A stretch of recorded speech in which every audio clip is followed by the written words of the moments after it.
Bonsoir mes frères et sœurs, que la paix de Dieu soit avec vous. C'est un réel plaisir pour moi de vous retrouver encore une fois de plus pour parler du Seigneur. Vous savez frères et sœurs, il n'y a pas mieux que de parler du Seigneur. C'est ce qui est le plus important, c'est ce qui est nécessaire. Le monde passe, les choses de ce monde passent, les convoitises des yeux passent, mais la parole de notre Seigneur ne passe jamais. C'est pourquoi frères, je vous exhorte, je vous incite, je vous encourage à parler nuit et jour du Seigneur, parce que c'est ce qui est nécessaire, c'est ce qui est le plus important. Aujourd'hui, le Seigneur m'a mis à cœur de partager avec vous un message très important, un message spécialement dédié aux jeunes gens, mais qui peut aussi aider les grandes personnes. Quand il s'agit du Seigneur, ces paroles aident tout le monde, qu'il s'agisse des jeunes gens, des personnes âgées, tout le monde est concerné. Mais c'est un message qui a une connotation particulière, qui s'adresse aux jeunes gens. Quand je dis jeunes gens, il s'agit des garçons, des filles. Vous savez, aujourd'hui, la société humaine a pris une tournure exécrable, une tournure négative, nébuleuse. Et donc, Dieu veut restaurer l'amour propre de la société des hommes. Dieu, dans sa volonté première, dans sa volonté parfaite, c'est de sauver tous les hommes. C'est de vouloir à ce que les hommes vivent en paix. C'est pourquoi il a dit dans sa parole, 1 Timothée 2,4, la volonté de Dieu est que tous les hommes soient sauvés. Mais les hommes, de par leur conduite, ont perverti le sens moral de la vie. Donc Dieu a besoin des hommes capables, des femmes capables, des jeunes gens capables pour remettre de l'ordre dans cette société-là. Mais il faut nécessairement de la vigueur, de la vitalité. Et cette vitalité, ce sont les jeunes gens qui l'ont. Cette force, ce zèle, ce dévouement, cette capacité, ce sont les jeunes gens qui l'ont pour mener à bien les œuvres de Dieu. C'est pourquoi Dieu veut une relation singulière, particulière, puissante à travers les jeunes gens. C'est pourquoi Dieu veut vous enseigner aujourd'hui, par ma bouche, les principes qui doivent organiser la vie d'un jeune homme, la vie d'un jeune gens, afin qu'il soit utilisé puissamment par Dieu lui-même pour mener à bien la société et sauver des âmes. C'est pourquoi, frères et sœurs, le message dont nous allons parler aujourd'hui s'intitule « Dieu et la jeunesse » et c'est un message très important. J'exhorte tous les jeunes gens à écouter vivement ce message, du début jusqu'à la fin, car ce message vous édifiera. Ce message vous permettra de découvrir ce que Dieu attend de vous. Quelles sont les bénédictions qui sont rattachées aux jeunes gens qui sont dévoués à l'œuvre de Dieu. Mes frères et sœurs, soyez disposés et soyez attentifs à ce que le Seigneur voudra vous enseigner, veut vous enseigner à travers ma voix. Mais bien avant, nous allons baisser la tête et prier. C'est ce qui est nécessaire. Demandez à Dieu de disposer nos cœurs, d'être avec nous, de nous assister tout au long de cet enseignement-là. Baissons la tête, fermons les yeux et prions. Jéhovah, Jésus-Christ, Saint-Michel, Dieu créateur du ciel et de la terre, je te bénis, je te rends gloire parce que tu es Dieu. C'est par ton amour que tu nous as créés. Ta volonté est que tous les hommes soient sauvés. Tu nous as tellement aimés, mon Seigneur, mon Dieu, mon Roi, que tu nous as donné tes saints livres, afin que, Seigneur, nous tirons instruction, enseignement. Père, ne nous abandonne pas. Sois avec nous. Instruis-nous. Agis favorablement à notre égard. Dispose nos cœurs à te recevoir au nom de notre Sauveur. Amen. Frères et sœurs, que Dieu vous bénisse. Comme j'étais en train de le dire, c'est un message très important, un thème très important que nous allons aborder ce matin. Nous devons rechercher le bon plaisir de Dieu. La société a pris une tournure qui ne concourt pas à la gloire de Dieu. Aujourd'hui, il y a tellement de choses qui retardent notre monde. Il y a tellement de choses qui ne permettent pas à la vie de l'homme d'être épanoui, d'être paisible. C'est pourquoi Dieu veut restaurer les choses. Mais Dieu a besoin de la disponibilité des jeunes gens. Il a besoin d'établir, Dieu veut établir un programme puissant avec les jeunes gens pour inciter, encourager au réveil spirituel, au réveil des mentalités et au bon déroulement de la société civile. C'est pourquoi il faut savoir que les progrès de l'œuvre de Dieu dans tous les domaines nécessitent de la vitalité, c'est-à-dire de la vigueur, de la force, un courage. Et cette force-là, ce sont les jeunes gens qui l'ont. Voyez? Donc Dieu, pour établir des plans, des projets avec clarté, avec luminosité et les exécuter d'une main ferme, il faut des énergies neuves. C'est pourquoi Dieu désire que les jeunes gens contribuent à l'avancement de son œuvre. C'est pourquoi Dieu veut que ces jeunes gens-là, Dieu les invite jeunes gens, jeunes garçons, jeunes filles, à lui consacrer leur force, l'emploi de leurs facultés mentales, la vivacité de l'esprit et de la vigueur de leur action lui permettront de pouvoir mener à bien ses plans. Et cela va glorifier Dieu lui-même. Et cela sera avantageux pour nous les jeunes gens. C'est pourquoi, frères, jeunes gens, ce message vous est consacré, ce message vous est adressé. Disposez-vous et acceptez ce message-là. Essayez de mettre en pratique les conseils que Dieu veut nous donner à travers moi pour que notre vie soit prospère. Et nous allons illustrer cet enseignement par la vie de certains jeunes gens qui ont suivi ces conseils-là, qui ont prospéré. Quand on voit le jeune David, il était un berger avant. Avant de devenir roi, il était berger. Mais David avait la disposition, une disposition de cœur ferme, pure, intègre devant Dieu. C'est pourquoi Dieu l'a élevé au rang de roi. Quand on prend le cas de Joseph, Youssef dans le Coran, Joseph dans la Bible, quand on prend son cas, on voit que c'est un jeune homme qui a bravé beaucoup de difficultés. Il a été soumis à plusieurs tentations auxquelles tous les jeunes gens sont soumis maintenant, sont astreints. Mais Dieu l'a délivré, Dieu l'a encouragé, l'a fortifié. Pourquoi? Parce que Joseph avait faim et soif de Dieu. Il aimait Dieu par-dessus tout. Il résistait à toute chose pour pouvoir faire plaisir à Dieu. Il y a beaucoup de jeunes gens comme ça. Mais on va organiser le travail. On va d'abord classifier, on va voir les différentes catégories de jeunes gens. Parce qu'il y a deux catégories de jeunes gens. Nous avons les jeunes gens spirituels, qui sont caractérisés par la faim et soif de Dieu. Et les jeunes gens charnels, qui sont caractérisés par la faim et soif du monde. Les jeunes gens spirituels, ce sont des jeunes gens qui ont faim et soif de Dieu. Tous leurs désirs résident en la recherche, en la quête, dans des investigations relatives à la parole de Dieu. Leur volonté propre, c'est de servir Dieu, de connaître Dieu en long et en large, en vue d'appliquer ses principes. Parce que quiconque connaît Dieu, j'ai toujours dit que la connaissance est la clé du succès. Mais la connaissance du vrai, la connaissance de Dieu, est celle même qui donne le succès, qui donne la prospérité, la paix, la joie de vivre et tout ce qu'il y a de bon. Et donc, ces jeunes gens-là, les jeunes gens spirituels, ce sont des jeunes gens qui sont caractérisés par la faim et soif de Dieu. Leur volonté, leur désir ardent, c'est de découvrir Dieu, d'obéir à Dieu, de se soumettre entièrement à Dieu. Maintenant, les jeunes gens charnels, ce sont des jeunes gens qui suivent la mode. Ce sont des jeunes gens qui n'ont pas le temps pour Dieu. Ce sont des jeunes gens dont la volonté réside essentiellement au plaisir mondain. Leur volonté, c'est de satisfaire leurs appétits, leurs appétits mondains, de satisfaire leurs besoins. Mais ces jeunes gens, ils n'ont pas faim et soif de Dieu, mais ils ont faim et soif du monde. Celui qui a faim et soif du monde, le monde va le satisfaire. Celui qui a faim et soif de Dieu, Dieu va le satisfaire. Donc nous allons voir comment les jeunes gens spirituels, c'est-à-dire Daniel et ses amis, Joseph, David, Samuel, Ruth, Esther, comment ces jeunes gens se sont comportés devant Dieu et comment Dieu a pourvu à leurs besoins jusqu'à la fin de leur existence. Nous allons voir leur caractère devant Dieu et le résultat de ces caractères-là. Nous allons aussi voir les jeunes gens charnels, leur caractère devant Dieu et le résultat de ces caractères-là. Ensuite, nous allons voir véritablement ce que Dieu attend des jeunes gens. Qu'est-ce que Dieu veut véritablement des jeunes gens? Et nous allons donner des conseils pour clore en beauté cet enseignement-là. C'est pourquoi, sans plus tarder, passons aux jeunes gens spirituels. Parce que quand un message est long, à un moment donné, les gens ne sont plus disposés à écouter. Ils sont distraits. Donc, on va aller de manière concise, de manière laconique, brève, mais précise, pour aider les jeunes gens à rechercher le Seigneur. Donc, sans plus tarder, analysons le cas des jeunes gens spirituels. Donc, les jeunes gens spirituels sont caractérisés par la faim et soif de Dieu. Prenons le cas de Daniel et ses amis. Daniel et ses amis étaient des jeunes gens. Je donne toujours la référence pour prouver qu'il est question des jeunes gens et non des vieillards. Mais ce message concerne tout le monde. C'est pour dire quoi? Toute personne qui recherche véritablement le Seigneur prospère. Toute personne qui recherche véritablement le Seigneur a sa part de bénédiction. Mais les jeunes gens se sont tellement livrés à des choses immorales que cela a détruit la société.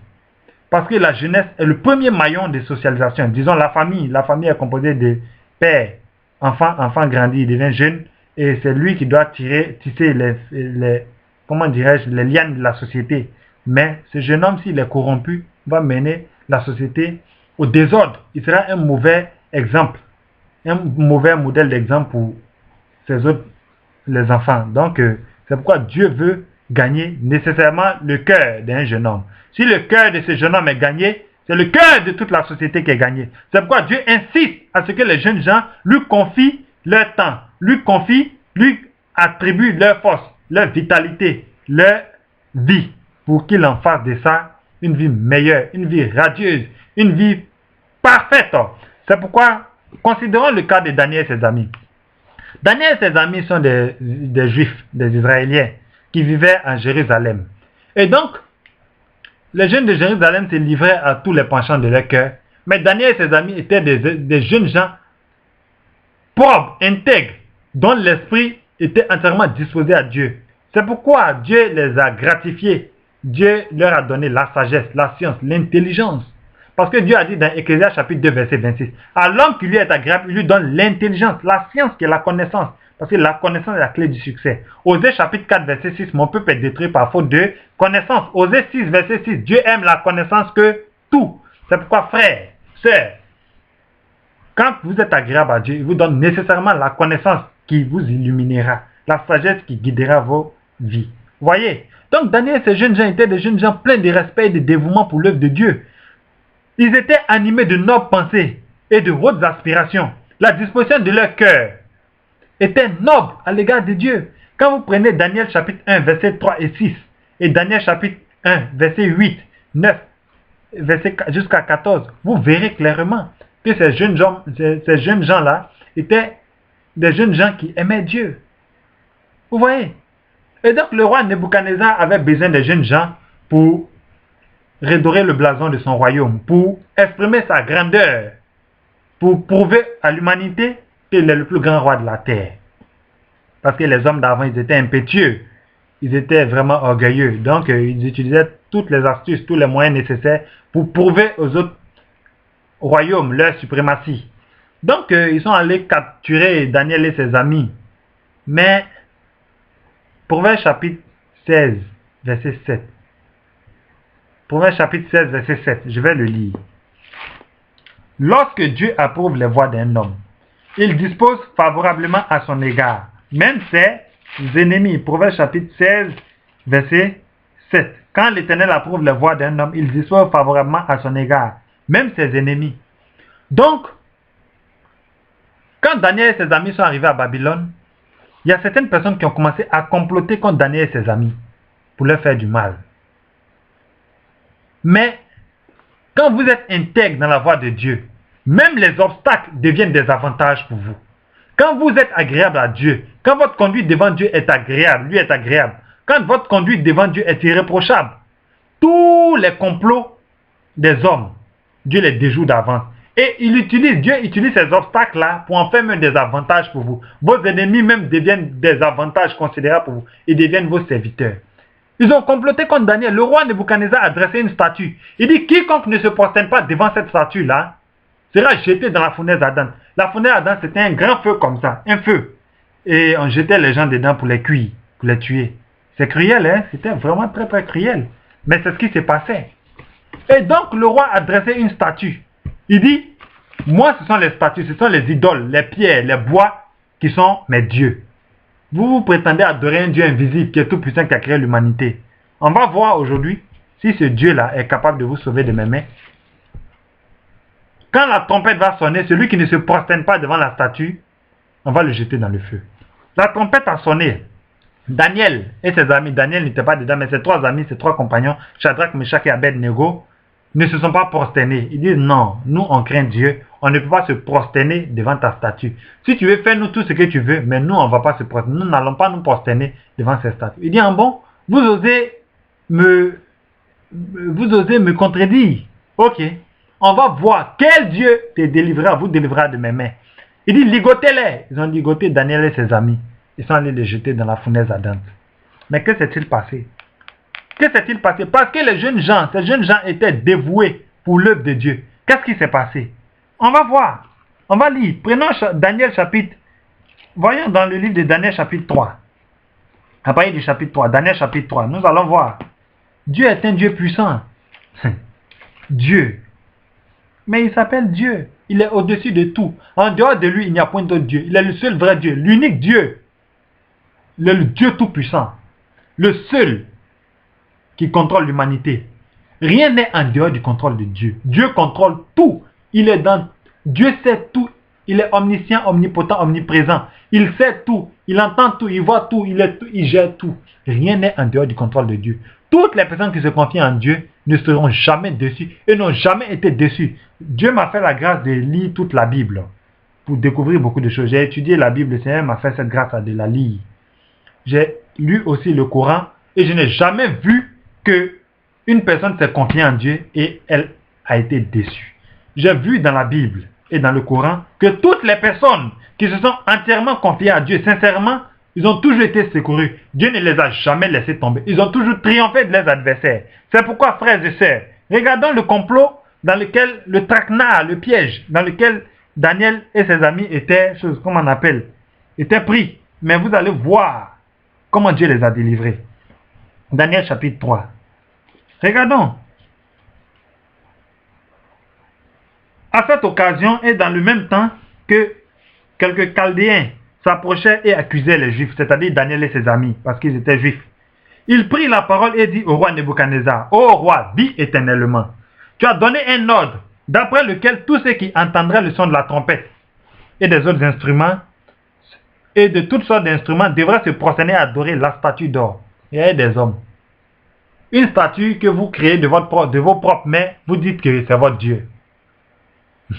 C'est insensé. C'est insensé. Une statue que tes mains ont formée et créée, tu appelles ça Dieu. C'est grave. Et d'après lequel quiconque ne se prosternerait pas et ne l'adorerait pas serait jeté au milieu d'une fournaise ardente.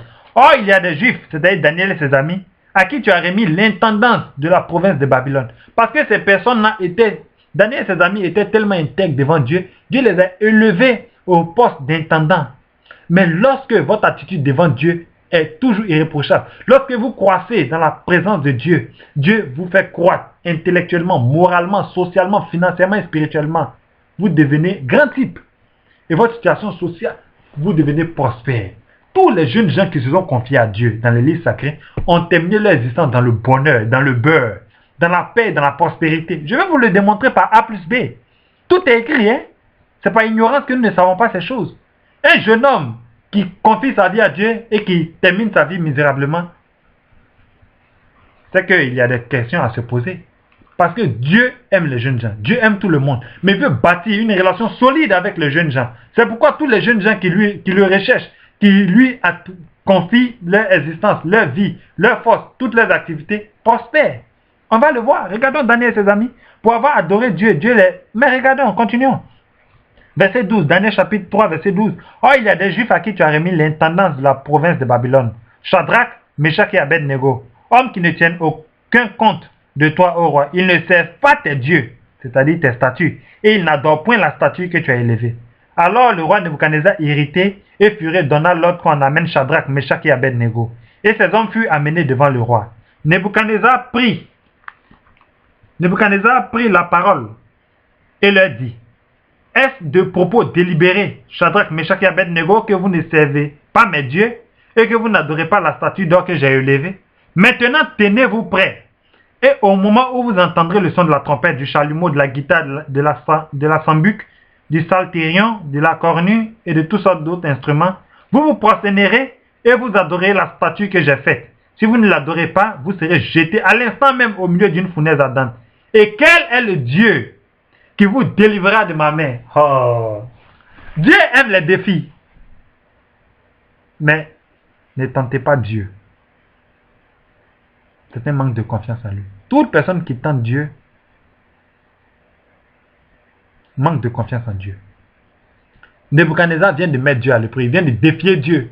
Mais Dieu va lui répondre. Regardez ce qui va se passer. Verset 16. Shadrach, Meshach et Abednego répliquaient au roi Nebuchadnezzar. Nous n'avons pas besoin de te répondre là-dessus. Tellement ils avaient foi, confiance en Dieu. Avant, il était difficile pour un individu de contredire les propos du roi. Parce qu'il était exécuté automatiquement. Mais ces trois jeunes gens, ces trois jeunes hommes, tellement ils ont confiance en Dieu, tellement leur foi en Dieu est grande, ils n'ont eu peur de rien. Ils ont répliqué au roi. Il dit, Peu importe ce qui va arriver à notre vie, nous ne renoncerons pas à notre Dieu. Tu peux détruire notre corps, mais tu ne peux pas détruire notre foi en Dieu. Tu peux faire du mal à notre corps, mais tu ne peux pas toucher à notre esprit, à l'intégrité de notre esprit et ni à notre âme. Regardons, on continue au verset 17. Voici, notre Dieu que nous servons peut nous délivrer de la fournaise ardente et il nous délivrera de ta main, ô roi. Sinon, sache, ô roi, que nous ne servirons pas tes dieux et que nous n'adorerons pas la statue d'or que tu as élevée. Vous voyez? Aujourd'hui, je prends un exemple très simple. Toi, un jeune homme, on prend un couteau, une machette ou un fusil, un pistolet, on met sur ta tête. On te dit que si tu ne renonces pas à ton Dieu, on te tue, on t'égorge. Serais-tu prêt à leur répondre ouvertement que non, je ne renoncerai pas à mon Dieu. Je le servirai. Peu importe ce qui m'arrivera, peu importe ce que vous me ferez, mais je ne renoncerai jamais à mon Dieu. Serez-vous prêt à faire cela? Beaucoup diront oui, parce que les faits ne sont pas devant eux. Mais ceux-là, ce n'est pas qu'un récit, hein. Ils ont vécu ces faits-là. Ils ont été confrontés au feu. Hein. Ils ont été confrontés au feu. Ils ont été devant des situations incroyables. Malgré ça, ils n'ont pas renoncé à leur Dieu. Vous voyez, ils n'ont pas renoncé à Dieu, le seul vrai Dieu d'ailleurs qui puisse exister. Le créateur du ciel et de la terre, qui a tout créé, il est unique et en son genre. Il y a un seul Dieu, le seul vrai Dieu, celui qui a créé l'humanité, qui a créé le monde. Et c'est celui-là qui nous demande de tisser une alliance avec lui. C'est celui-là qui nous demande de marcher dans ses voies. Donc ces jeunes gens n'ont pas renoncé à tout cela. Ils ont recherché le Seigneur. Vous voyez, devant ces difficultés-là. Mais nous, aujourd'hui, nous ne sommes pas confrontés à ce genre de violence qu'il y a eu dans le passé. Nous sommes simplement confrontés au désir charnel, au plaisir sexuel, aux jeux ludiques, aux jeux qui ne concourent pas à la gloire de Dieu, aux passions, aux désirs de la chair, de ce monde-ci. Mais eux, ils étaient véritablement confrontés à la mort, à la souffrance atroce physique. Et nous avons tellement de possibilités aujourd'hui. Nous avons la connaissance. Dieu nous a donné les livres sacrés pour que nous puissions découvrir, tirer enseignement de ces jeunes gens-là. C'est pourquoi nous n'avons pas d'excuses. La connaissance aujourd'hui a augmenté. C'est pourquoi nous devons rechercher véritablement Dieu pour pouvoir mettre en application tout ce qu'il nous demande. Frères et sœurs, ces jeunes gens étaient confrontés à des douleurs atroces. Mais ils n'ont pas renoncé à Dieu. Ils l'ont recherché. Au péril de leur vie, ils n'ont pas renoncé à leur foi en Dieu.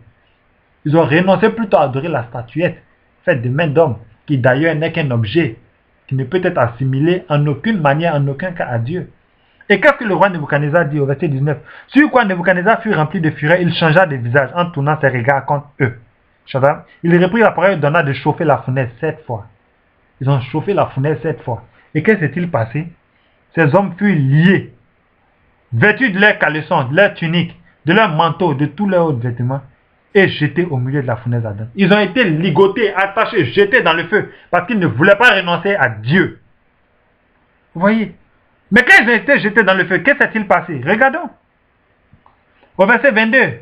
Comme l'ordre du roi était sévère et que la fournaise était extraordinairement chauffée, la flamme tua les hommes qui avaient jeté Shadrach, Meshach et Abednego. La flamme a tué les personnes qui les ont ligotés pour les mettre dans le feu. Mais que va-t-il se passer pour ces 3 jeunes gens même qui ont été dans le feu? Ces 3 jeunes hommes, ces 3 hommes, verset 23, Shadrach, Meshach et Abednego tombaient liés au milieu de la fournaise. C'est-à-dire ils sont tombés dans le feu. Ils sont tombés dans le feu. Ils ont éprouvé. Ils ont vu la flamme tuer les personnes même qui les ont ligotés pour les jeter. Mais eux, ils sont tombés au milieu des feux. Et qu'est-ce que c'est? Et le roi Nebuchadnezzar fut effrayé et se leva précipitamment. Il prit la parole, dit à ses conseillers: n'avons-nous pas jeté au milieu du feu 3 hommes liés? Tout le monde répondit: ô roi, certainement, oui. Il reprit et dit: bien, je vois 4 hommes sans lien qui marchent au milieu du feu et qui n'ont point de mal. Et la figure du 4 hommes ressemble à celle d'un fils de Dieu. Voyez, Dieu vient de les délivrer. Ils les ont jetés dans le feu, ils n'ont pas été brûlés. Dieu a envoyé son ange les délivrer. Pourquoi? Parce qu'ils ont eu confiance en lui. Parce qu'ils n'ont pas renoncé à avoir confiance en Dieu. Malgré que les difficultés étaient là. Ils ont vu le feu. Ils ont vu les hommes qui les ont attachés mourir par ce même feu-là. Mais malgré ça, ils n'ont pas renoncé à Dieu. Ils ont gardé la foi en Dieu. Ils ont été éprouvés, ils ont été jetés dans le feu. Mais Dieu les a délivrés. Pourquoi? Parce qu'ils ont eu confiance en lui. Quiconque a confiance en Dieu, Dieu le délivre. Le malheur atteint souvent le juste, mais Dieu l'en délivre toujours. Dieu vient de délivrer ces jeunes gens-là. Pourquoi pas vous? Dieu est plus grand que toutes vos craintes. Dieu est tout puissant. Il est le maître des circonstances, le maître de l'univers. C'est lui qui fait tout. Donc, jeunes gens, ayez confiance en Dieu. Si vous avez confiance en Dieu, vous serez prospères. Donc, vous voyez, ils les ont jetés dans la fournaise ardente, mais Dieu les a délivrés du feu. Et quand Dieu les a délivrés, qu'est-ce qui s'est-il passé? Le roi pervers, le roi inique, qui ne croyait pas en Dieu, qui a demandé à ce que ces personnes-là se prosternent devant les statues, les statuettes et tout, qu'est-ce qu'il va faire? Regardez, verset 28. Mais d'abord, verset 27, les satrapes, les intendants, les gouverneurs et les conseillers du roi s'assemblèrent. Ils virent que le feu n'avait eu aucun pouvoir sur le corps de ces hommes, que leurs cheveux n'avaient pas été brûlés, que leurs caleçons n'étaient point endommagés et que l'odeur du feu ne les avait pas atteints. Ils étaient dans le feu. Ceux qui les ont jetés ont été tués par le feu, mais eux-mêmes qui étaient dans le feu, il n'y avait pas d'odeur, de trace de brûlure sur eux. Dieu est Dieu. Non, Dieu est Dieu.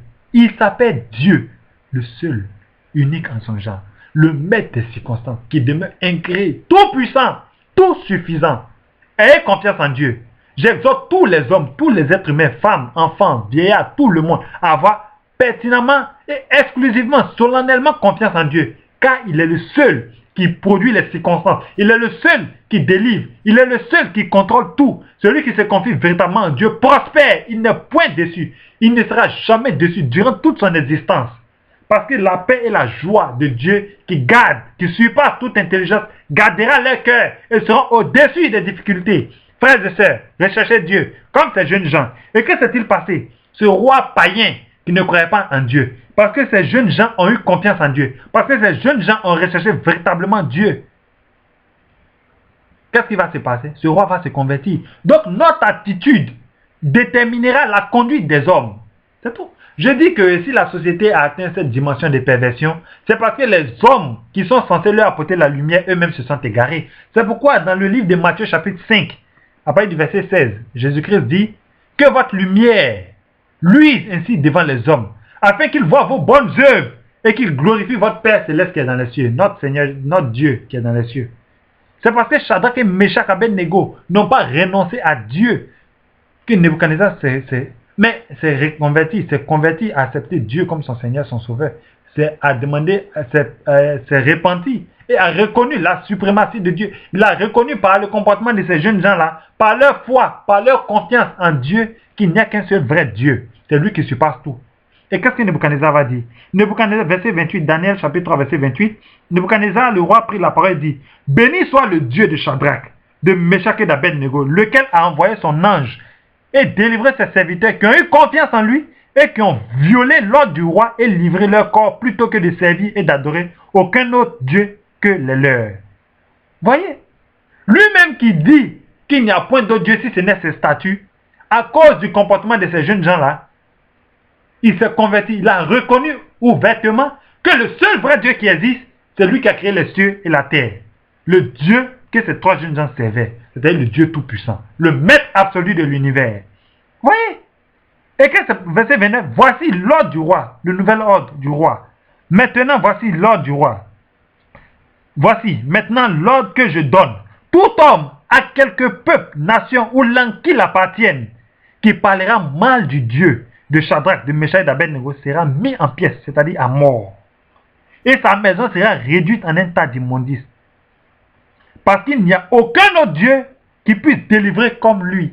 Vous voyez? Donc c'est nous, par notre comportement, que ceux qui n'ont pas confiance en Dieu se convertiront, reconnaîtront qu'ils sont dans l'erreur, qu'il y a un seul Dieu. Mais si nous qui sommes censés éclairer les hommes qui se sont égarés, si nos attitudes, notre conduite à l'égard de Dieu est réprochable, est négative, comment est-ce que ces hommes-là, qui sont actuellement dans l'égarement, dans la perdition, pourront revenir à Dieu? Et donc si la société est dans une telle tournure, c'est parce que quelque part, nous qui sommes censés leur apporter la lumière, la connaissance de la parole de Dieu, nous nous sommes aussi égarés. Donc je nous exhorte, nous tous, y compris moi, je nous exhorte. Je ne vous exhorte pas seulement, mais je nous exhorte à rechercher Dieu et à marcher dans sa voie, à être un modèle d'exemple aux yeux des autres hommes. aux yeux des humains, aux yeux des personnes qui n'ont pas encore accepté Dieu, qui ne se sont pas encore rendus compte qu'il n'y a qu'une chose nécessaire, la connaissance de Dieu et la marche intègre, juste, pertinente dans la voie de ce Dieu-là. C'est pourquoi regardez ce roi païen. Parce que trois jeunes gens ont prouvé leur foi aux yeux des millions de personnes qu'il n'y a qu'un seul vrai Dieu, celui qui vit éternellement, qui a tout créé. Ils ont livré leur corps, quoique sentant l'odeur du feu, l'odeur de la mort, l'odeur de la douleur. Mais ils n'ont pas renoncé à cela. Ils ont eu confiance en lui. C'était des jeunes gens qui étaient entièrement disposés. Et Dieu a prouvé par les trois qu'il est le maître qui sait tout. Il a converti ce roi-là, qui a détruit les statuettes et qui a demandé à ce qu'on loue seulement ce Dieu-là. Frère, recherchez Dieu. Jeunes gens, Dieu veut que vous ayez des aspirations hautes, des pensées nobles, des pensées en relation avec sa volonté. C'est parce que ces jeunes gens-là ont eu confiance en lui. Ils l'ont recherché depuis leur enfance. Qu'ils ont su que Dieu est le seul à les délivrer de toutes circonstances. Ils ont dit aussi, même si Dieu ne nous délivre pas, nous savons qu'il a le pouvoir de le faire. Même s'il ne le fait pas, on sait qu'il est le seul vrai Dieu et jamais nous ne renoncerons à lui. Mes frères, voyez aussi Daniel qui a été élevé au poste de choses, comment on appelle, au poste de gouverneur. Regardez même au verset 37. Après cela, le roi fit prospérer Shadrach, Meshach et Abednego dans la province de Babylone. C'est-à-dire, il les a élevés à un haut poste, à un haut rang. Donc, tous les jeunes gens qui sont confiés en Dieu ont toujours été élevés. Ils ont terminé leur existence dans la paix, dans le bonheur, dans la joie. On va voir les autres jeunes gens. Aucun jeune homme, aucune personne qui s'est confiée en Dieu n'a échoué. Toutes les personnes qui se confient en Dieu, qui le recherchent véritablement, prospèrent. Parce que Dieu est la clé du succès, est la clé de la prospérité. Le bonheur, l'or, l'argent, la richesse, la gloire, tout cela appartient à Dieu. Il donne aux personnes qui lui sont agréables. Ecclésiaste chapitre 2, verset 26. Recherchons Dieu par-dessus tout. Recherchons Dieu par-dessus tout. Joseph a été victime d'un complot. Il a été jeté dans la fosse aux lions. Mais Dieu a envoyé son ange pour fermer la gueule des lions et délivrer Joseph. Et il a dit Joseph encore, Daniel. Nos frères et sœurs, recherchons véritablement le Seigneur. Jeunes gens, Dieu nous invite à marcher comme ces jeunes hommes ont marché. Parce que c'est ce qu'il y a de plus important à faire. Voyons rapidement le cas de Joseph. Dans le Coran, il a dit Youssef. Il y a une sourate même consacrée entièrement à la vie de Joseph. C'est très très important, je vous conseille de le lire. Joseph était un jeune homme de 17 ans. Quand on prend la Bible, Genèse chapitre 37, verset 2. Il était un jeune homme. Il n'avait que 17 ans. Un jeune homme, 17 ans, mais son cœur était tellement intègre devant Dieu. Joseph était un jeune homme qui craignait Dieu. Pour rien au monde, il n'aurait compromis la parole de Dieu. Peu importe les séductions, les tentations de la femme de Potiphar, Joseph a été vendu par ses frères pour 20 pièces d'argent. Il a été vendu par ses frères pour 20 pièces d'argent. Il a été mené en Égypte. Comme je l'ai dit, quand Dieu est avec vous, quand vous respectez Dieu, vous le craignez, même les obstacles, les pièges, les dangers de l'ennemi deviennent des avantages pour vous. Ses frères ont pensé lui faire du mal, ils l'ont vendu. Mais quand il est arrivé en Égypte, Dieu lui a fait trouver grâce aux yeux du garde de la prison, aux yeux du général de l'armée égyptienne, c'est-à-dire Potiphar. Oui, la femme de Potiphar même a tenté Joseph pendant plusieurs années, parce que Joseph était dans sa maison. Joseph était d'abord en prison et Dieu a manifesté son amour envers lui parce que le petit avait confiance en lui. Dieu a fait prospérer ses activités. Et quand Dieu fait prospérer vos activités, il le fait ouvertement. Tout le monde sait que Dieu vous a béni. Dieu ne bénit pas un homme dans la cachette. Quand Dieu te bénit, il te bénit publiquement. Pour que tout le monde sache qu'il t'a béni. Et quiconque se lèvera contre toi pour détruire cette bénédiction va échouer. C'est clair. C'est clair. Dieu ne bénit pas à moitié. Dieu ne fait pas les choses à moitié. Il bénit en abondance. Les bénédictions de Dieu sont illimitées. Il fait grâce, miséricorde à 1000 générations. Parce qu'il est le Dieu des cas impossibles. Le Dieu tout puissant, tout suffisant. Quand vous faites confiance à Dieu, soyez-en sûr que vous serez heureux. Donc regardez, Joseph a été victime de toutes les tentations. Matin, midi, soir, la femme de Potiphar venait le séduire. Il aurait pu dire non. Il aurait pu dire du moins oui aux avances, aux séductions de la femme de Potiphar. Chaque jour, elle venait et dit couche avec moi. Prenez Genèse chapitre 39, verset 7 à 10. Chaque jour, la femme venait, tous les jours. S'il a fait 3 ans, 4 ans dans la maison, sachez que chaque jour, la femme venait le tenter. Donc imaginez un peu, quelqu'un qui a été pris comme esclave dans le pays d'Israël, qui a été pris comme esclave pour envoyer en Égypte. Parce qu'avant, quand on dit esclaves, ils étaient vraiment des esclaves, hein? Ils n'avaient aucun droit, aucune liberté. Ils étaient traités comme des choses, comment on appelle, des animaux. On les battait, tout et tout. On les tuait même. Un esclave n'avait pas le droit. Il n'avait aucun droit. Il était assujetti à son maître. Si son maître veut, il les exécute automatiquement. Mais Joseph, qui a été traduit en Égypte comme esclave, parce qu'il n'a pas renoncé au Dieu. En Égypte, ils avaient plusieurs dieux.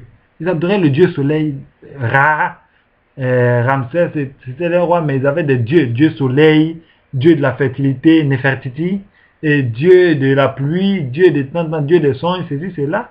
Mais Joseph ne connaissait qu'un seul Dieu, celui qui a tout créé. Joseph, il ne connaissait qu'un seul Dieu, celui qui a tout créé. Quand Ednan, c'est-à-dire celui qui est le garde chargé de faire travailler les esclaves, quand il a dit à Joseph, adorez Amon, le dieu de l'agriculture, adorez-le. Il dit non, on ne peut pas l'adorer. Joseph dit non, moi je ne peux pas l'adorer. Les autres se sont prosternés automatiquement. Il dit jamais je ne me posterai devant Amon, parce que je ne connais qu'un seul Dieu, l'Éternel Tout-Puissant, celui qui demeure dans la profondeur du ciel, celui qui est tout-puissant, qui remplit les cieux et la terre, qui est le maître de l'univers. C'est lui seulement que j'ai adoré. Amon dit, ah bon, si c'est ce que tu fais dans ton pays, ici tu es esclave. Un esclave n'a pas droit à toi. Il dit, fais de moi ce que tu veux. Mais je reconnais que Dieu que moi j'adore est le maître de l'univers. Et c'est celui-là que moi j'adore. Et c'est lui que j'adorais tout au long de ma vie. Que s'est-il passé? Ils ont maltraité Joseph, ils ont fait des complots, ceci, cela, mais Dieu a déjoué de ces complots. La femme de Potiphar même a fait un complot contre Joseph. Elle allait mentir sur lui qu'il l'a violenté, il a couché avec elle, ceci, cela. Ils ont mis Joseph en prison. Mais les obstacles deviennent toujours des avantages pour les enfants de Dieu. La prison qui était censée être un lieu de punition pour Joseph est devenue un lieu de paradis, un lieu paradisiaque pour lui. Un lieu, c'est de la prison que Joseph a été traduit devant Pharaon. Et c'est à cause de la prison que Joseph est devenu le gouverneur d'Égypte. Pharaon était confronté à des songes. Même les magiciens n'avaient pas la capacité de donner le sens exact des rêves de Pharaon. Parce que cela dépasse l'entendement humain. Il y a des choses que Satan n'a pas le pouvoir de faire. Satan n'a pas le pouvoir de donner vie à quelqu'un ou d'interpréter les rêves que Dieu lui-même envoie. Il faut nécessairement l'Esprit de Dieu. C'est pourquoi Dieu produit toujours des circonstances favorables pour les jeunes gens, pour les hommes, les femmes, les enfants, pour toutes les personnes qui le recherchent, pour toutes les personnes qui l'aiment comme Seigneur Sauveur, qui marchent dans ses sentiers. Les gens pensaient qu'ils avaient fait du mal à Joseph en le mettant en prison. Mais Dieu transforma la prison en bénédiction pour Joseph. Il a envoyé 2 ou 3 songes pour fatiguer l'esprit de Pharaon, et les magiciens n'ont jamais pu donner l'explication. Mais en Égypte, en prison, il y avait deux hommes influents du roi qui avaient été jetés en prison.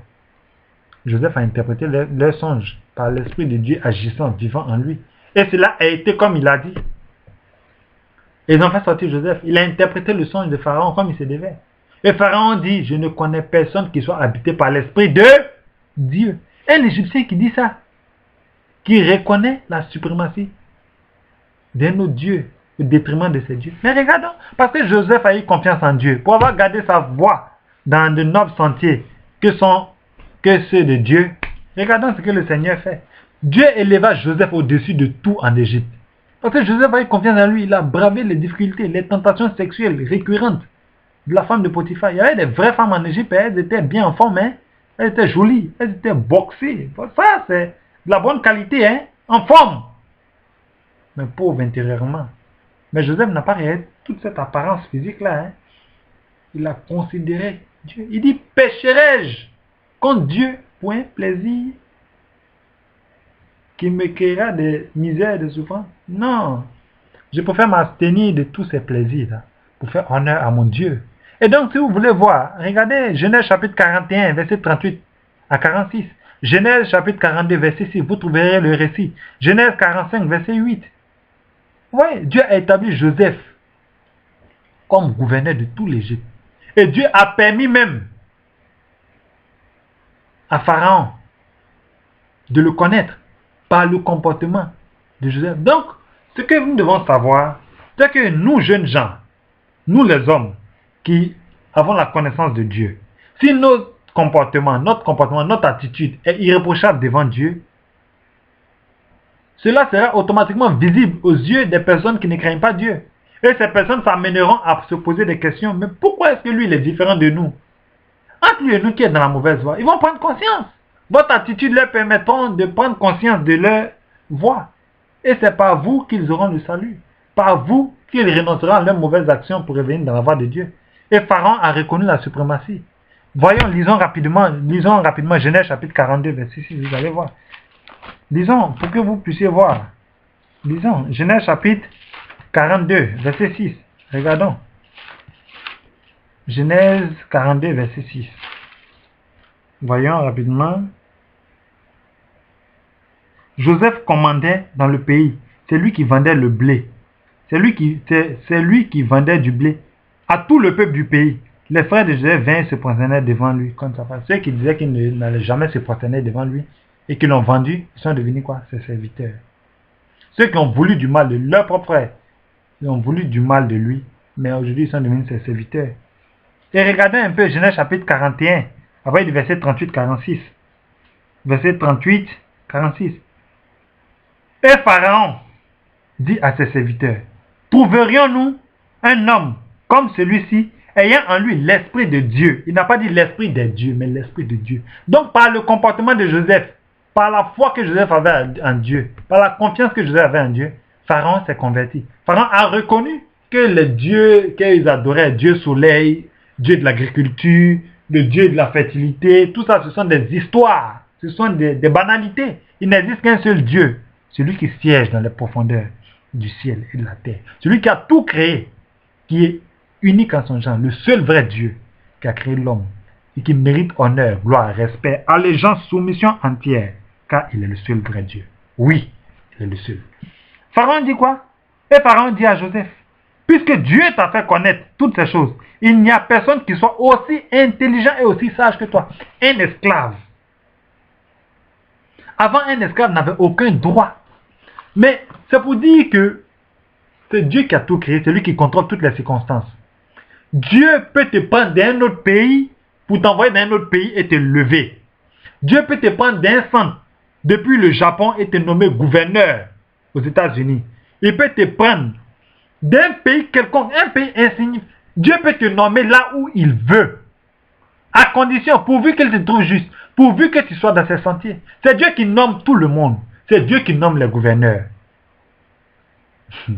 On voit les élections, on a élu tel président, on a élu tel président. Rien n'arrive sans que l'Éternel ne l'ait ordonné. Lamentation chapitre 3, verset 37. Qui dira qu'une chose arrive sans que Dieu ne l'ait ordonné? Rien n'est hors du contrôle de Dieu. C'est Dieu qui contrôle tout, qui fait tout. Parce qu'il est le seul à détenir le pouvoir de le faire. Il a pris Joseph, un esclave, pour le nommer gouverneur en Égypte. Lisons Genèse chapitre 41, verset 38-46. Lisons. Pharaon dit à Joseph, puisque Dieu t'a fait connaître toutes ces choses, il n'y a personne qui soit aussi intelligent et aussi sage que toi. Je t'établis sur ma maison, et tout mon peuple obéira à tes ordres. Le trône seul m'élèvera au-dessus de toi. Pharaon dit à Joseph, vois, je te donne le commandement de tout le pays d'Égypte. Dieu ne bénit pas à moitié, il bénit à volonté, en abondance. Et Dieu ne regrette jamais de bénir. Proverbe chapitre 10, verset 22. C'est la bénédiction de Dieu qui enrichit, parce qu'il ne l'a fait suivre d'aucun chagrin. Quand Dieu te bénit, il ne regrette pas de t'avoir béni. Il te bénit sans mesure.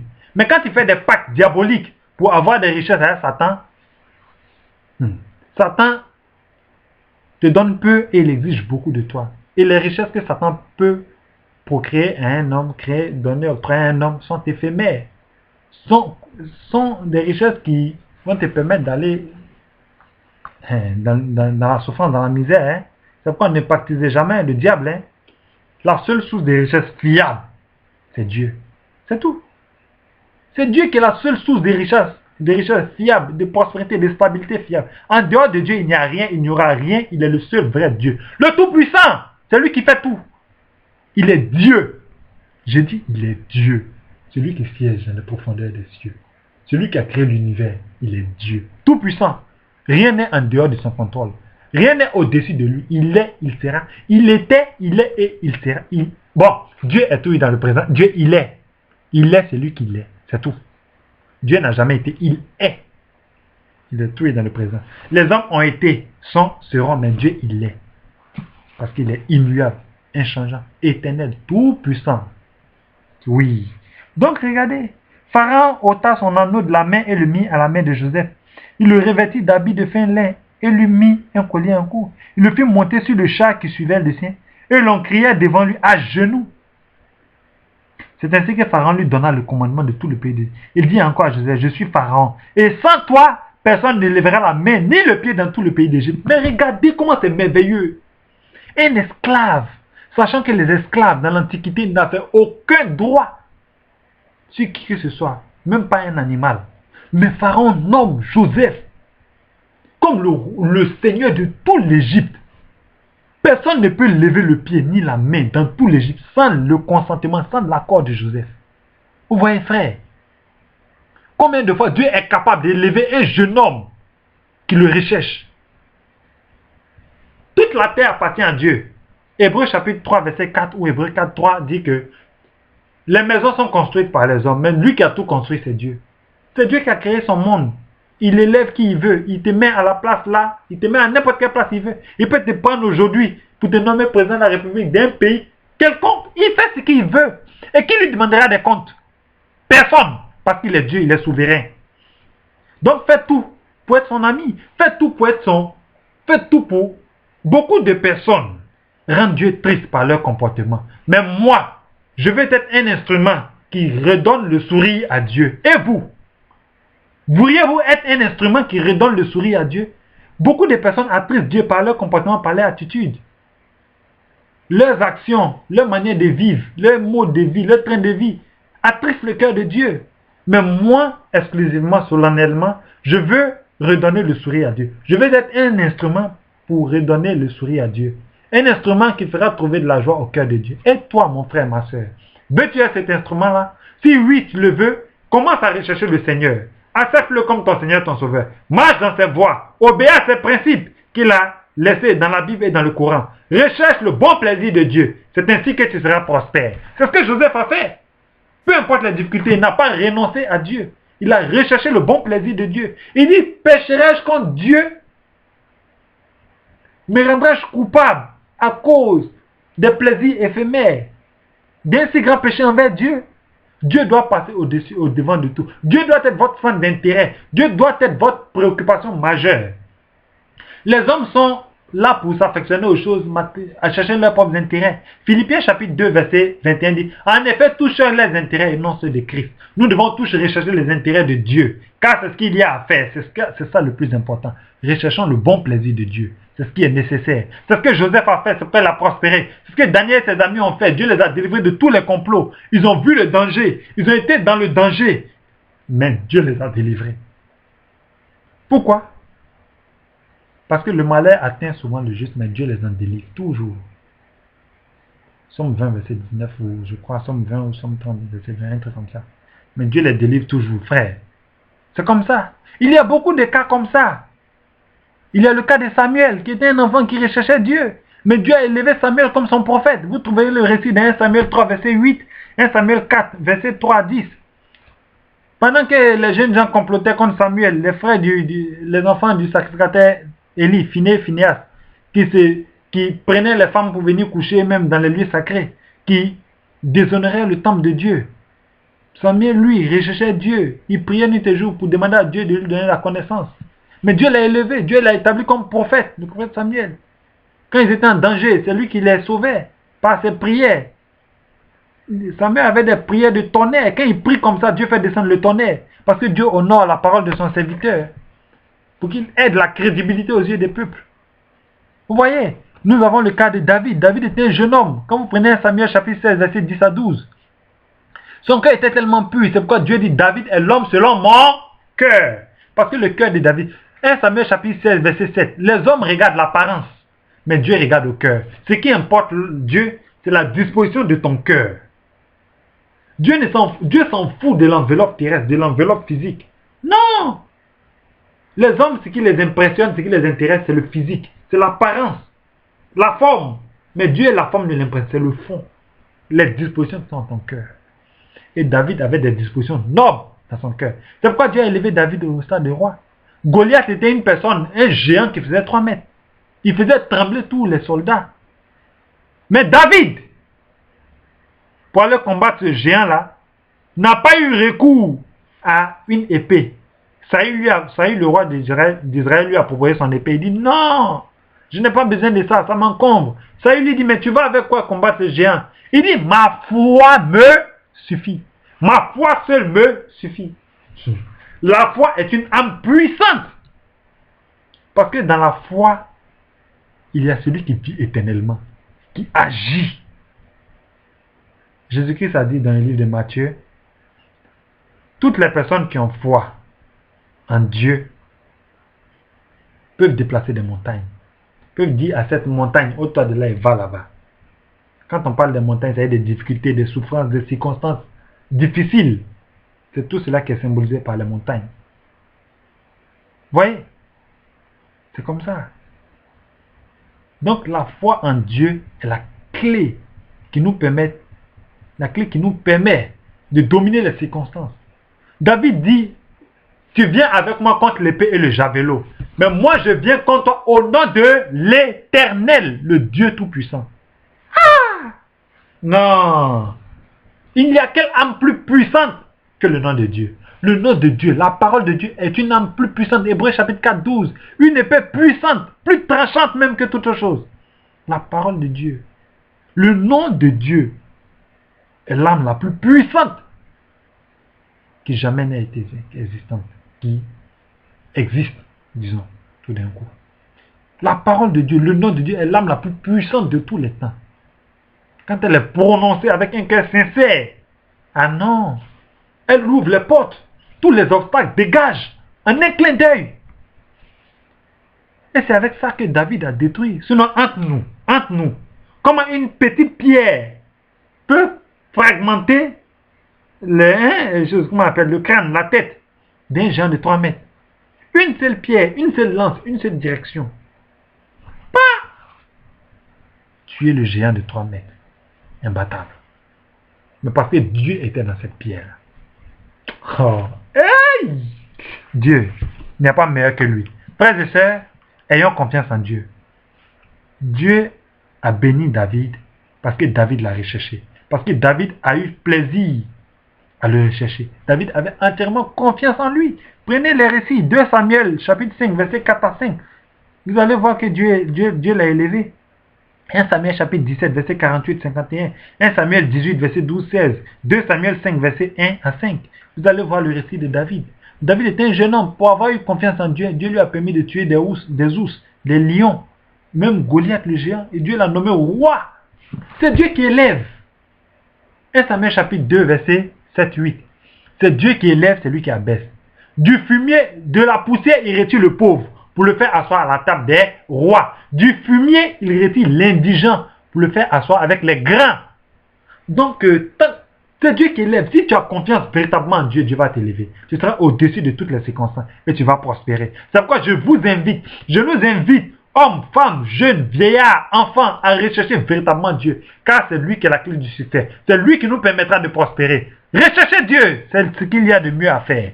Craignons Dieu et marchons dans ses voies. Il y a beaucoup de jeunes gens encore, mais nous allons aborder aussi les jeunes filles. Parce que beaucoup de personnes pensent que ce sont les hommes seulement Dieu utilise pour faire. Non, hein? Qui vous a dit? Dieu ne fait aucune distinction. C'est lui qui a créé l'homme et qui a créé la femme.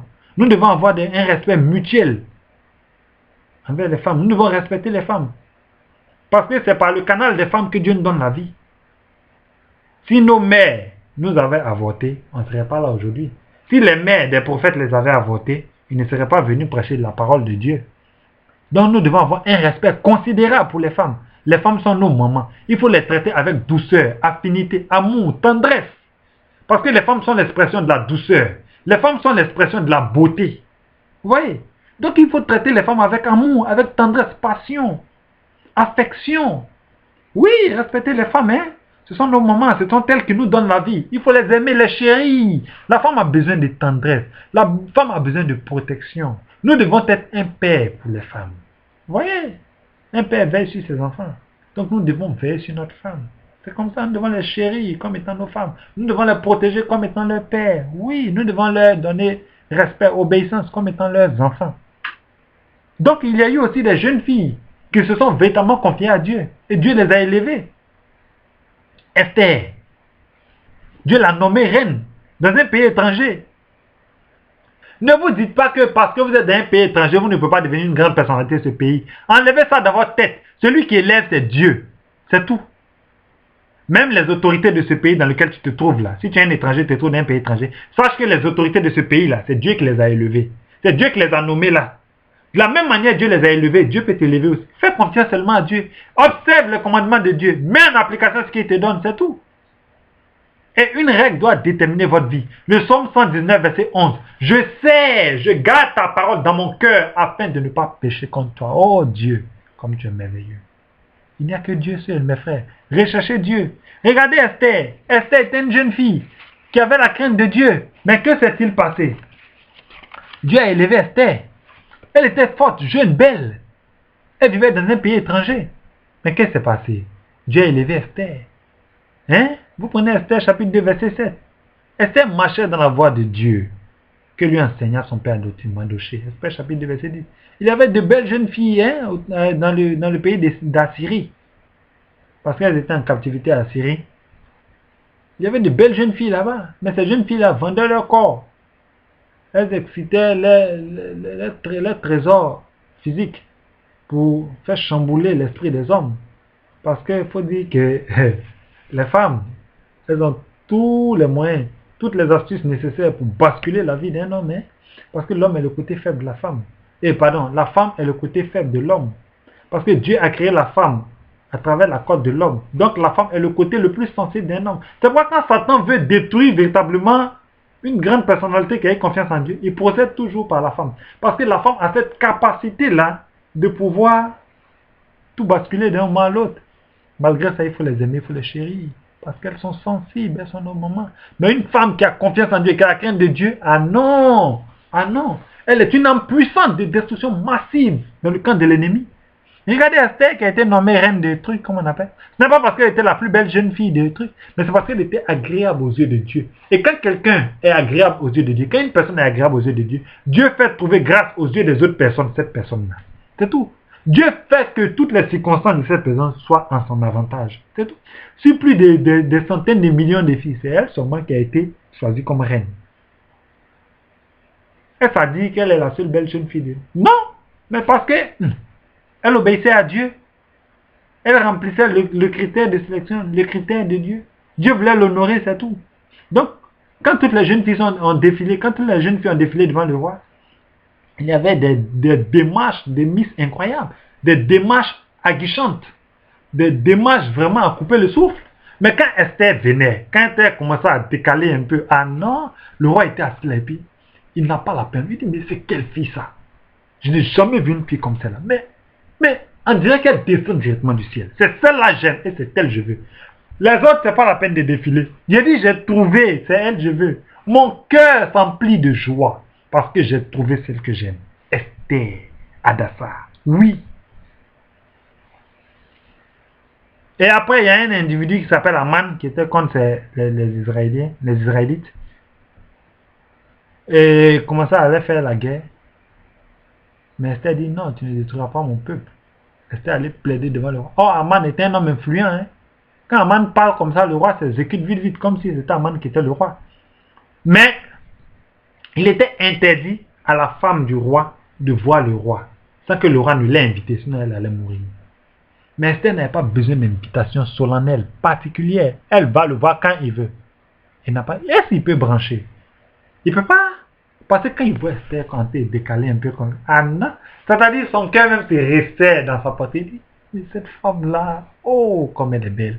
Mais je n'ai jamais vu ça. Dis-moi tout ce que tu veux. Ta demande est exaucée d'avance, même si c'est la moitié de mon royaume. C'est Dieu qui fait ça. C'est lui. C'est lui. Donc Esther a prospéré. Toutes les personnes qui voulaient du mal d'elle et son peuple ont été anéanties. Aman, même que le roi écoutait plus que tout le monde, a été anéanti même par le roi parce qu'il voulait du mal d'Esther. Donc, lorsque Dieu approuve les voies d'un homme, il dispose favorablement à ses égards, même ses ennemis. L'ennemi d'Esther, qui était Aman, il a terminé au pied d'Esther. Il voulait détruire Esther, mais il a été détruit par l'eau. Et Dieu a confié sa maison même à Esther. Donc Esther disposait de la maison d'Aman comme on lui semble. Voyez, jeunes gens, recherchez Dieu. Jeunes filles, soyez un modèle d'exemple pour vos sœurs qui ne sont pas encore converties. Recherchez le Seigneur. Vous savez, parce que la miséricorde de Dieu est infinie, l'amour de Dieu est grand. C'est le plus grand amour qui existe et qui existera toujours, l'amour de Dieu. Dieu aime l'homme. La volonté de Dieu, c'est de faire du bien à l'homme. C'est que tous les hommes soient sauvés. Donc, recherchons le bon plaisir de Dieu. Que Dieu vous bénisse. Regardons un peu Ruth la Moabite. Dieu lui a fait trouver grâce. Elle adorait les statuettes d'un autre pays. Mais pour avoir connu une femme exemplaire, c'est-à-dire Naomi, qui marchait dans la voie de Dieu, Ruth a abandonné les sacrifices qu'elle offrait à Kemosh, le dieu des Moabites. Vous voyez? Elle était prêtresse de Kemosh. Elle adorait les statuettes et tout. Mais parce que Naomi a été un modèle d'exemple parfait pour cette jeune fille, elle a abandonné son peuple pour venir servir le seul vrai Dieu. Elle a abandonné les statuettes. Elle a arrêté d'être prêtresse de Kemosh. Elle a tout abandonné. Elle a servi, comment on appelle, notre Seigneur Dieu. Elle a servi, comment on appelle, Dieu, véritablement, en abandonnant tout ce qui ne concourt pas à la gloire de Dieu. Et elle a prospéré. Elle a prospéré. Dieu lui a permis de prospérer. Dieu l'a béni au maximum, à satiété, à volonté. Donc, frères, recherchons véritablement le bon plaisir de Dieu. Que la paix de Dieu soit avec vous. Nous allons rapidement aborder le cas des jeunes gens charnels. Parce qu'il faut que vous sachiez que tous les jeunes gens qui recherchent véritablement Dieu sont des jeunes gens qui prospèrent. Mais les jeunes gens qui ne recherchent pas Dieu, ils ne prospèrent pas. Nous avons vu tout à l'heure que les jeunes gens qui ont recherché Dieu ont été élevés, quoique étrangers dans certains pays. Vous voyez, Dieu les a élevés, Dieu les a bénis, Dieu les a délivrés de tous les complots. Pourquoi? Parce que leur cœur était digne devant Dieu. Et Dieu les a comblés au-delà de leurs attentes, au-delà de leurs espérances. C'est Dieu qui élève, qui abaisse, mais il élève ceux qui lui sont agréables. Il leur donne la connaissance et la sagesse de guider, d'orienter leur voie. Mais les personnes qui ne lui sont pas agréables, qui font du n'importe quoi, ils n'ont pas l'approbation et la bénédiction de Dieu. Regardons, il s'agit notamment des jeunes gens charnels. Les jeunes gens charnels symbolisent, caractérisent les personnes qui ont faim et soif du monde. Et les jeunes gens charnels, tout ce qu'ils veulent, c'est satisfaire les appétits mondains. La drogue, la drogue, comment on appelle ça encore même? La drogue, l'alcool, la sexualité, la débauche, tout ce qui ne concourt pas à la gloire de Dieu. Vous voyez? Ces jeunes gens recherchent par-dessus tout la satisfaction de leur appétit et de leur passion éphémère, superfétatoire, c'est-à-dire inutile. Ils recherchent par-dessus tout ce qui peut les détruire. Ils ne deviennent jamais des hommes vraiment bons. Ils ne peuvent pas devenir des hommes bons. Ils ne grandissent jamais. Ils sont des enfants mentalement. Quelle que soit l'estime que le monde leur accorde, quelle que soit la valeur que le monde leur octroie, aux yeux de Dieu, ils apparaissent très bas, vils et corrompus. Les hommes peuvent les glorifier et dire, ça, ce sont les meilleurs. C'est ceux qui sont à la page. Non, mais ils ne sont rien.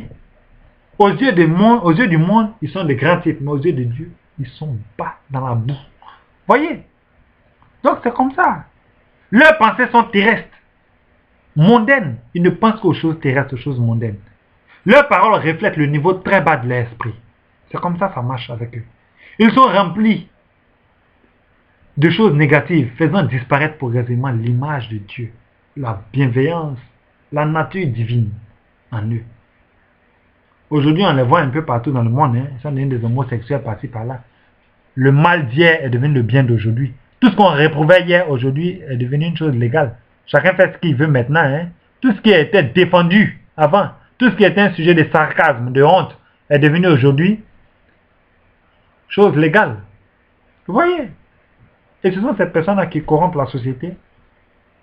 Nous qui sommes censés leur montrer la voie, faisons l'effort, recherchons véritablement Dieu pour que Dieu puisse nous investir, Dieu puisse nous équiper pour que nous allions à la conquête de ces cœurs que Satan a engloutis dans ces cages. La mondanité, la vanité, le vice et l'orgueil dérobent dans leur âme la place réservée à Jésus-Christ, à Dieu. Quel est leur caractère? Voyez un peu leur caractère. Donc, prenons les jeunes gens du temps de Daniel. Daniel et ses amis étaient des jeunes gens qui marchaient dans la voie de Dieu. Mais à leur temps, il y avait d'autres jeunes gens. Ces jeunes gens-là, ils ne s'intéressaient pas à l'œuvre de Dieu. Et pendant que Daniel et ses amis recherchaient la connaissance de Dieu, les jeunes gens du temps de Daniel ne se souciaient point de Dieu. Ils étaient idolâtres. Et ils se prosternaient devant les statuettes là. Alors que Daniel et ses amis ne se prosternaient pas. Voyez, ils ne faisaient qu'adorer les statues de Leur pensée était terrestre. La nourriture qu'ils mangeaient était du n'importe quoi. C'est-à-dire, ils passaient leur temps à époque seulement. Viande, le vin, l'alcool. Tout ce qui était négatif, tout ce qui était interdit, c'est ce qu'ils faisaient. En tout cas, quand il y a un interdit, ils disent c'est ça qui est bon. C'est-à-dire, les interdits de Dieu deviennent des choses légales pour eux. Mais, voyons le résultat. Les jeunes gens du temps de Daniel, ils n'ont pas été admis à la cour du roi. Ils étaient dépourvus de sens. Ils n'avaient aucune connaissance des choses administratives. Ils ne peuvent pas avoir la connaissance. Parce que la connaissance, c'est Dieu qui la donne. Quand ils ne recherchent pas Dieu, ils ne peuvent pas avoir une bonne connaissance. Ils n'avaient aucune connaissance spirituelle, aucune chose administrative. Il disait Daniel chapitre 1, verset 18-21. Voyons un peu les frères de Joseph. On a vu que Joseph a été élevé par Dieu. Parce qu'il avait de nobles pensées. Mais ce n'était pas le cas pour ses frères. Les frères de Joseph symbolisent les jeunes gens qui n'ont pas la crainte de Dieu. Malgré qu'ils connaissent Dieu. Vous savez, il y a des jeunes gens, ils connaissent bien Dieu. Hein? Ils connaissent les principes à suivre. Mais ils préfèrent suivre les leurs. Ils savent que Dieu défend ce genre de choses-là. Il y a d'autres qui ne le savent pas, ils sont dans l'ignorance totale. Oui. Mais ce qui est grave encore, il y a d'autres qui le savent. Mais qui ne craignent pas Dieu, qui ne respectent pas Dieu. Ça, c'est le cas des frères de Joseph. Les frères de Joseph étaient tous éduqués dans la voie de Dieu. Mais ils ont préféré se détourner. Ils ont préféré suivre leur penchant, leur voie. Ils ont abandonné Dieu. Ils connaissent Dieu, mais ils l'ont abandonné. Vous voyez?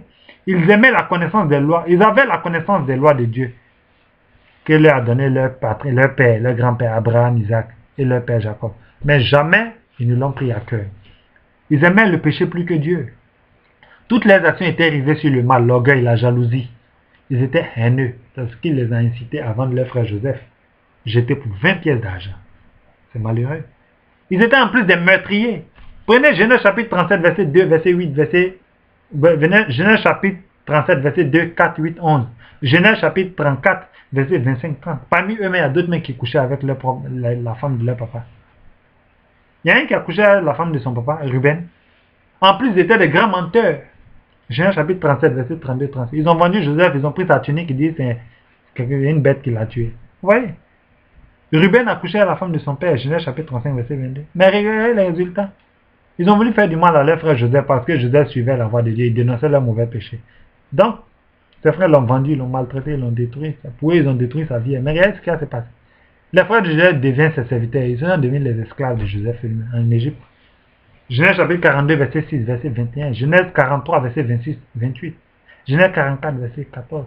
Comme je l'ai dit, quand tu crains Dieu, les obstacles que les hommes mettent devant ta voie deviennent des avantages. Dieu transforme ces obstacles en avantages pour permettre à ta vie d'être prospère. Tu as vu? Eux-mêmes, ils ont reconnu la suprématie de Joseph. Quand Joseph dit, j'ai fait des rêves et je vous ai vu vous prosterner devant moi, il dit, toi, tu es fou, hein, tu délires. Joseph dit, mais ce n'est pas moi qui me suis forcé de voir. Quand je dors, les yeux physiques sont fermés. Je ne suis conscient de rien. Mais qu'est-ce qui me permet de voir dans le sommeil? C'est ce qu'on appelle l'œil spirituel, les songes que Dieu donne. Et ça, là, ne dépend pas de nous. Ce ne sont pas les fruits de notre imagination. Mais c'est Dieu qui donne. Et Joseph leur a raconté tous ces songes. Ils n'ont pas pris ça au sérieux. Ils l'ont maltraité. Mais aujourd'hui, voilà, ils sont devenus ses serviteurs. Ils sont prosternés devant lui. Ce qu'ils refusaient. Parce que Dieu a élevé Joseph. Et il a humilié ses frères parce qu'ils ne l'ont pas recherché. Vous voyez? Donc, il y a beaucoup de jeunes gens. Prenons les fils d'Élie, le sacrificateur, Ophni et Phiné. Leur père est un homme de Dieu, est un prophète. Il cherche Dieu, il encourage les gens à demeurer dans la voie de Dieu. Pendant ce temps, eux, ils passent leur temps à faire du n'importe quoi. Ils prennent les femmes dehors pour venir souiller le temple, le lieu de prière. Ils viennent coucher avec les femmes dans le temple, hein, dans le lieu de prière dédié à Dieu. Et ils s'en foutent de rien. Quand leur père leur fait des reproches, ils n'écoutent pas. Ils disent, oh, laisse-moi en paix. Ils ont failli même créer des problèmes à leurs parents. C'est pourquoi les hommes de Dieu doivent tout faire pour entretenir les enfants dans la voie du Seigneur. Parce que les enfants peuvent être une source d'occasion, une occasion de chute pour eux. Et ces enfants ont tué leur père. Ils ont fait du mal à leur père. Vous voyez? Ils ont créé des problèmes à leur père. Donc, ils ont provoqué la mort de leur père. Pas comme de Dieu. Donc les hommes de Dieu, vous devez vraiment éduquer vos enfants. Parce que si vous ne faites pas attention, Satan va passer par eux pour vous détruire. Ça, c'est une chose qui est sûre et certaine. C'est pourquoi attachez-vous véritablement à Dieu et priez véritablement pour vos enfants pour qu'ils ne soient pas une source d'occasion de chute pour vous. Donc, si vous prenez Samuel chapitre 2, verset 12-17, parce qu'ils n'ont pas eu chose, ils ont couché à les femmes des gens, comme je le disais, ils vivaient dans l'immoralité, quoique censés d'être au service de Dieu. Mais on va voir le résultat. Dieu a prédit leur mort le même jour. Il dit, parce que tes enfants me désobéissent, ils font des choses que même un païen n'aurait dû pas faire, ne ferait pas. Ils mourront tous les deux, tes deux enfants, Ophni et Phiné, mourront le même jour. Comme ça, on va savoir que c'est moi ici Dieu. Ils sont morts le même jour. On prenait Samuel 4, verset 4 et verset 11. Même leur père est mort, parce que les péchés de ses enfants étaient tellement, et il encourageait aussi ses enfants à un moment donné. Quand les gens venaient se plaindre, ils ne voulaient pas. Donc, jeunes gens, si vous ne vous laissez pas guider par les enseignements de Dieu que vous donnent vos parents, vous risquez de leur créer des problèmes. Si vous ne suivez pas les conseils de vos parents, vous risquez de leur créer des problèmes. Suivez les conseils que vos parents donnent. Ce sont des conseils qui viennent de Dieu. Suivez-les. Il y a beaucoup de jeunes gens encore. Il y a Caïn. Caïn qui a tué son frère Abel. Mais quelle a été la conséquence? Il a été maudit. Caïn a souffert. Il a eu tous les 1000 problèmes du monde. Parce qu'il n'a pas obéi à Dieu. Donc mes frères et sœurs, il faut marcher dans la voie de Dieu. Jeunes gens, recherchez véritablement le Seigneur. C'est ce qu'il y a lieu de faire. C'est ce que Dieu attend de vous, jeunes gens. Dieu veut que les jeunes gens deviennent des hommes à l'esprit ardent. Un esprit vif. Un esprit intègre, pur. Prêt à l'action parce que Dieu veut vous utiliser. Et qualifié pour faire son œuvre. Pour porter des responsabilités dans sa grande œuvre. Dieu a une grande œuvre qu'il mène depuis la nuit des temps. C'est de sauver les hommes par tous les moyens. Dieu utilise tous les moyens pour sauver les hommes, mais les hommes ne veulent pas se laisser convaincre par Dieu, par sa parole, par ses enseignements. Donc Dieu veut utiliser maintenant les jeunes gens. Il a envoyé ses prophètes pour venir parler. Mais les jeunes gens ne veulent toujours pas écouter. Les hommes ne veulent pas écouter. Dieu veut vous utiliser, jeunes gens, parce que vous avez la vigueur, la force est dans vos bras, dans vos muscles. Vous avez l'intelligence. Dieu vous a doté de toutes ces facultés-là pour que vous meniez à bien son œuvre, pour vous utiliser pour faire son œuvre. Laissez-vous convaincre par Dieu. C'est dans votre propre intérêt, c'est pour votre propre bien, jeunes gens. C'est pourquoi recherchez le Seigneur par-dessus Dieu. Dieu cherche des jeunes gens au cœur pur, forts et courageux, décidés à lutter efficacement afin de glorifier Dieu et de faire du bien à l'humanité. Dieu veut que nous soyons éclatants comme la lumière du soleil. C'est ce que Dieu attend de nous, jeunes gens. Dieu veut que nous soyons des porte-lumière. C'est ça que Dieu attend de nous, jeunes gens. Dieu veut que nous ayons des idées larges. Dieu nous appelle à une haute destinée. Dieu veut que nous soyons disponibles et disposés. Dieu veut que nous soyons agréables, jeunes gens. C'est pourquoi nous devons nous atteler à rechercher Dieu. On vient de voir tout à l'heure les deux catégories de jeunes gens, les jeunes charnels et les jeunes spirituels. On a vu que tous les jeunes spirituels qui ont recherché Dieu ont terminé leur vie dans le bonheur. Dieu les a délivrés de tout danger. Et on a vu aussi que les jeunes gens charnels, ils ont terminé leur temps de manière misérable. Ils n'ont jamais évolué. Leurs idées sont des idées perverses, négatives. Ils n'ont aucune science, ils ne prospèrent pas. Tout ce qu'ils font, c'est du n'importe quoi. Et cela va causer leur propre pète. Voyez? Donc, jeunes gens, Dieu attend beaucoup de nous. Il faut que nous marchions dans la voie du Seigneur. C'est ce que Dieu veut de nous. Donc, le message va prendre fin. Mais ce que j'ai à vous dire, c'est que vous sachiez que Dieu vous aime. Dieu veut vous faire du bien. Dieu a besoin des hommes capables, disposés, disponibles. Dieu veut des gens qu'il veut utiliser puissamment pour manifester sa gloire dans un monde aussi sale, aussi négatif, dans un monde aussi perdu que jamais. Dieu veut donner un espoir encore à ce monde. Tant qu'il y a la vie, il y a l'espoir. Vous êtes en vie, vous avez la pleine santé. Laissez-vous guider par l'Esprit de Dieu. Dieu veut vous utiliser pour faire du bien aux autres. Soyez lui disponible. Disposez vos cœurs à recevoir Dieu, à marcher dans sa voie. Jeunes gens, Dieu attend beaucoup de vous. Que Dieu vous bénisse. Que ces messages soient dans vos cœurs.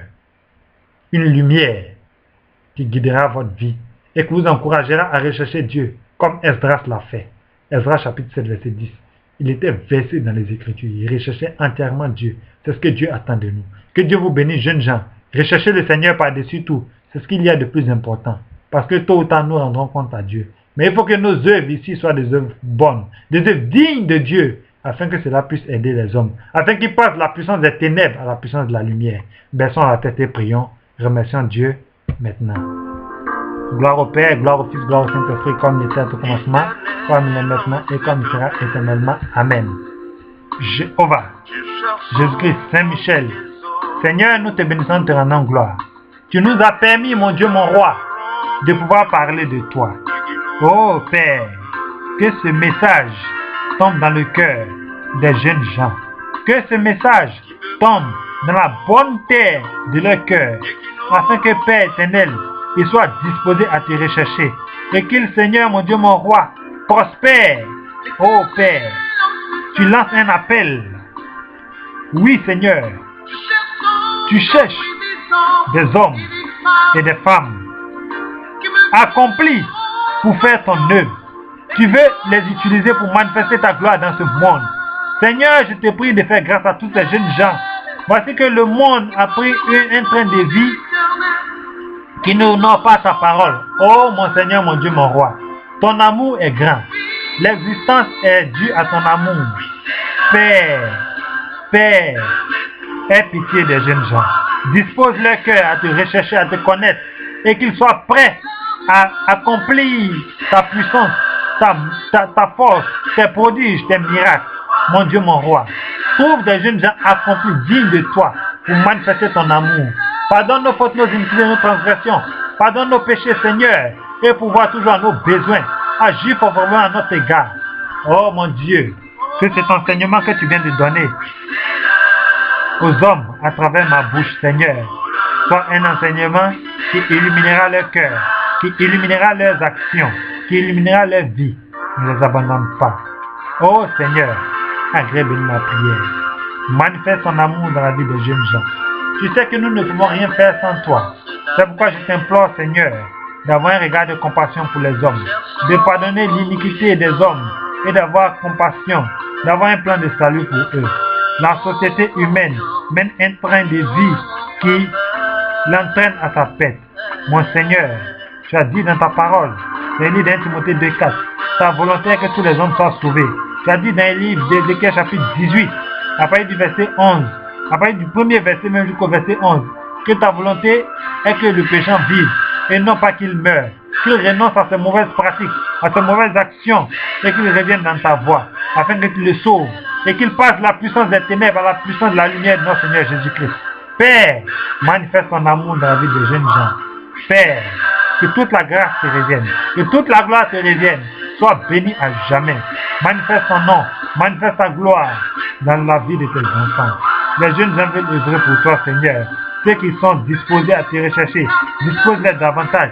Ceux qui ne sont pas encore réceptifs à ton message, aie compassion d'eux, afin qu'ils te recherchent et qu'ils soient sauvés. Manifeste ton amour dans leur vie. Oh Seigneur Jésus, j'invoque ta miséricorde dans la vie de tes enfants. Aie compassion d'eux, ne les abandonne pas. Manifeste-toi puissamment de leur vie. Et que ce message soit un message profond qui permettra aux jeunes gens de marcher dans ta voie. Fais leur grâce, Seigneur. Fais leur grâce. Aie pitié des hommes. Et sois avec nous. Agrée bénis ma prière. La grâce infinie de Jésus, l'amour de Dieu le Père, la communion de Dieu le Saint-Esprit, soit avec nous. Que Dieu veille sur vous. Qu'il vous bénisse et qu'il vous fasse prospérer. Agrée bénis ma prière, Seigneur. Que toute la gloire te revienne. Au nom de notre Sauveur Jésus, j'ai prié. Soyez bénis, jeunes gens. La moisson est grande, mais il y a peu d'ouvriers. Dieu a besoin des ouvriers qui l'honoreront en esprit et en vérité. Dieu a besoin de vous, jeunes gens. Dieu vous appelle. C'est l'heure du réveil. C'est l'heure d'œuvrer pour le roi de gloire, notre Seigneur Dieu. Il vous aime. Il veut vous bénir. Il veut agir pour votre propre bien. C'est l'heure. C'est l'heure du réveil. Réveillez-vous. C'est l'heure du réveil. Vous qui dormez, réveillez-vous. Réveillez-vous avant qu'il ne soit tard. Revenez à votre premier amour. Revenez dans les voies de Dieu. Dieu veut vous faire du bien. Soyez bénis en abondance. Je vous en prie, jeunes gens. Je vous en supplie. Nous avons vu les deux catégories de jeunes gens. Les jeunes gens qui ont recherché Dieu. Nous avons vu quelle a été leur fin. Quelles ont été les bénédictions que Dieu leur a attribuées. Oh, jeunes gens. Je veux vous voir prospérer. Dieu aussi veut vous voir prospérer. Les gens ont besoin de vous. Oh, jeunes gens, donnez-vous à Dieu pour que Dieu puisse vous utiliser. Seigneur, veille sur nous. Aide-nous. Que Dieu vous bénisse. J'espère vous revoir encore pour un autre message très très important. Je ferai un effort pour faire un autre message sur le foyer de l'homme. Jeunes gens, que Dieu vous bénisse et à très bientôt pour un nouveau message. Soyez bénis. Merci Seigneur. À très bientôt pour un autre message.